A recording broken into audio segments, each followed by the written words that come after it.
여보세요? 네, 안녕하세요. 반갑습니다. 네네. 네, 어떤 고민 가지고 계신가요? 지금 제가요, 네, 여기 주택을 보유한 지가 한 15년 넘었어요. 네. 그래서 지금 이거를 끌고 가야 되는 건가, 어떻게 해야 되는가 싶어요. 알겠습니다. 그러면 어머님 보유하고 계신 주택 정확한 주소가 어떻게 될까요? 군자동 네. 468-5번지요. 828 아니. 468-5번지요. 네, 여기 지금 거주도 하고 계시고요. 네. 알겠습니다. 어머님 여기 그러면 빌라 유형이 어떻게 될까요? 다세대 주택인가? 다가구요. 다가구 주택. 다가구 주택이요. 알겠습니다. 지금 군자동의 다가구 주택 거주를 네. 하면서 보유 중이신데 앞으로 계속해서 가지고 가는 게 좋을지 매도하는 네. 게 좋을지 진단 도와드릴게요. 전문가님 만나보세요, 어머님. 네. 반갑습니다. 안녕하십니까? 네, 안녕하세요. 네네. 지금 가지고 계신 게 아파트면 벌써 나갔을 텐데, 그리고 맞아요. 올랐어도 많이 올랐을 텐데, 그죠? 네. 근데 이렇게 한번 보실게요. 이쪽 같은 경우 군자동 일대에는 지금 우리가 이름을 좀 댈 만한 아파트, 혹은 500세대, 1000세대 넘는 대형 아파트 단지들이 지금 없습니다. 그러니까 맞아요. 중곡동하고요, 군자동하고 능동, 구이동, 그다음에 건너서는 용답동과 장안동까지도 우리가 여기에 아파트 이런 아파트예요 하고 랜드마크화 돼 있는 이런 아파트 자체가 없어요. 그 얘기는 네. 뭐냐?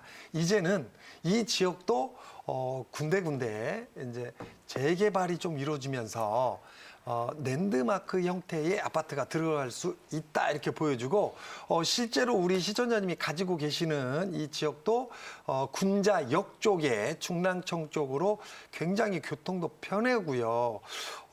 그다음에 실제로 역하고도 가까운 거리에 이렇게 자리 잡고 있는 이런 형태를 띠고 있어서 저는 지금 팔려고 하게 되면요. 가격을 좀 깎아주고 팔아야 돼요. 그러면 속상하잖아요. 그죠? 네.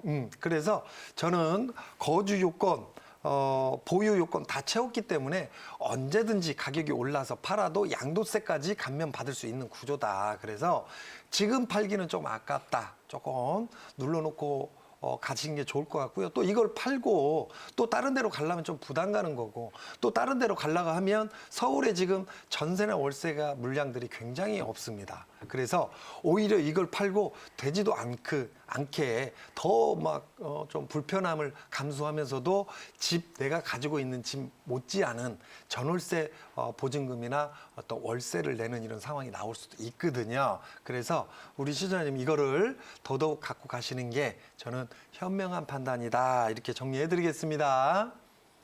네, 감사합니다. 네, 어머님 이렇게 고민 해결해 드렸습니다. 이제 부동산 투자에 있어서 참 그 현명한 판단이라는 게 어려울 텐데 전문가의 조언 받으면 정말 속 시원하게 해결이 되는 것뿐만 아니라 정말 마음이 편안해질 것 같아요.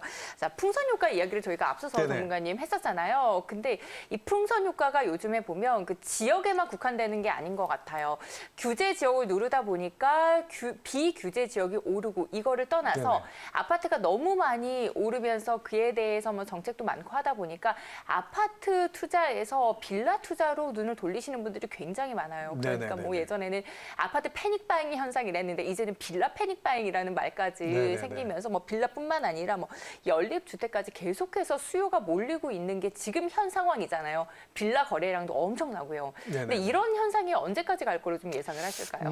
저는 이게 거의 다 끝났다고 보여지고요. 오. 실제로 이제 아파트를 하나 갖고 있으면서 재개발, 재건축 시장에 빌라나 다세대 한번 투자해보겠다 들어가는 것도 이제는 실제로 거주 요건을 3년을 채워야만이 입주권이 나오는 이런 구조입니다. 네. 그냥 무조건 재개발에 투자해서 갖고 있다 보면 프리미엄 받고 뭐 내가 입주하게 되면 뭐 이런 구조가 아니고요. 실제로 내가 주택을 하나 갖고 있는 상태에서 임대사업자를 내서 들어가게 되면 좀 장기로 내야 되는 이런 구조를 갖고 네. 있고요. 그다음에 실제로 임대사업자를 안 내고 내가 나중에 재개발 들어가서 물량을 받으려고 하더라도 실제로 거주 요건까지 채워야 되는 그리고 까딱 잘못하게 되면 내가 가지고 있던 아파트까지도 어떻게 보면 다주택자 개념으로 양도세까지 가면 못 받는 이런 구조까지 갈 수 있거든요. 네. 그래서 실제로 이제 부동산 시장에서 이렇게 아까도 말씀드렸듯이 거주 요건을 다 채웠잖아요. 13년간. 네. 그리고 보유 요건까지 다 채웠고 주변에 어디 딱 내세울 만한 아파트가 없는 이런 상태. 네. 그러면 실제로 재개발이 딱 들어갔을 경우에는 입주권까지 딱 받을 수 있고요. 네. 혹은 입주권을 안 받더라도 그동안 살아왔던 기간이 있기 때문에 팔아서 양도세까지 전부 다 내 소유권으로 소유를 할 수 있는 이런 구조를 갖고 있거든요. 네. 그런데 지금 이 시장이 눌러졌다고 해서 만약에 그 시장으로 갈아탄다고 한들 투자의 메리트가 많이 빠져 있는 이런 시장이다 이렇게 볼 수 있기 때문에 네. 물론 이제 지역에 따라서 풍선 효과 이것도 어느 정도 왜냐하면 네. 그것 확장조차도